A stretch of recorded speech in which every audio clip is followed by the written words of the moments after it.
Hello, my name is Carson Oldham, and I'm a junior here at the University of Arkansas. The artwork I chose to research and analyze is Rosie the Riveter by Norman Rockwell. The painting is currently located in my hometown of Bentonville, Arkansas. It is inside the Crystal Bridges Museum of American Art. They first got the painting back in 2009 after buying it from a collection. So some background on the painting itself. The painting itself was originally commissioned by the Saturday Evening Post in 1943. The image itself sort of became a representation of the real life phenomenon of quote unquote Rosies. Rosies were the millions of American women who decided to take up and use their time in the war and go take over factory jobs and other jobs that were typically dominated by the men that had just been shipped out to war. One interesting note is that Rockwell used a 19-year-old as a model for the painting, and when painting the actual painting, he ended up making the model much larger, brawnier, and much more masculine than she actually was in real life. So much so that he ended up apologizing to her. Some background on Norman Rockwell is he's basically one of the most prolific American painters and illustrators. His career spanned from his 16th birthday onward throughout his life. He studied at the New York School of Art, the National Academy of Design, and the Art Students League. His most fame came from his illustrations that he did for a lot of magazines and other publications. His most prominent relationships would be with the Saturday Evening Post and the Boy Scouts of America. His other most famous work is definitely the Four Freedoms series. The painting itself features a figure in the middle, Rosie, sitting and taking a lunch break, holding a riveter, hence Rosie the Riveter, and also her lunch pail. One interesting detail is that not a lot of people know that the full photo contains Rosie standing on top, or sitting on top rather, of Adolf Hitler's manifesto Mein Kampf, most likely included to continue and make this even more strong of a patriotic piece.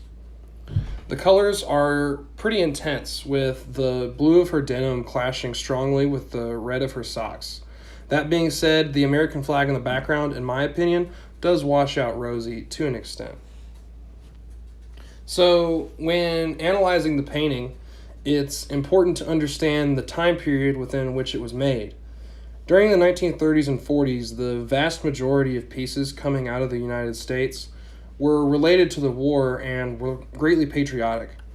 It's not surprising then that this piece is considered one of the leading parts of the propaganda movement, so to speak. It is a realist painting, which is not surprising as it was done off of a still of a model and wasn't just done from memory. When analyzing the piece itself, the most common theory of analysis used on it is the feminist theory. So when analyzing it with the feminist theory, there's kind of a duality to it. So on the positive side, it definitely represents a powerful, strong woman who is doing her part to help the United States and is doing her best to be the best American they can be. As well, it represents a time when women stepped up and showed that they were able to do whatever it is the man could do. On a more negative point of view, a lot of people point at this piece as being exploitative of women because after the war effort was over and the men came home, they largely took over their jobs that they had previously left, and it was kind of considered important for women to come back into the home. So there's definitely a duality when you're looking at that there. Why I chose this painting is twofold. First off, it resides in my hometown of Bentonville. Whenever I go to Crystal Bridges, I always make sure to make a point of seeing it, especially because the first time I saw it, I had never realized that she was standing/sitting on top of Mein Kampf. That was something that was very visually striking to me and has always made it something that I go out of my way to go see.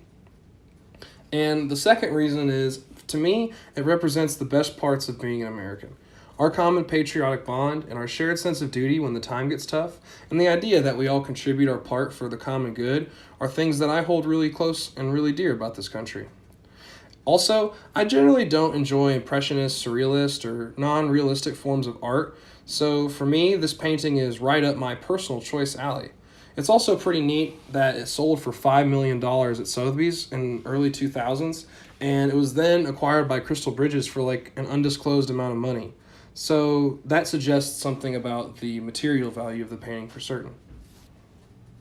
All in all, I would say Rosie the Riveter is definitely a great painting and one that would be worthwhile to see any chance you can in person.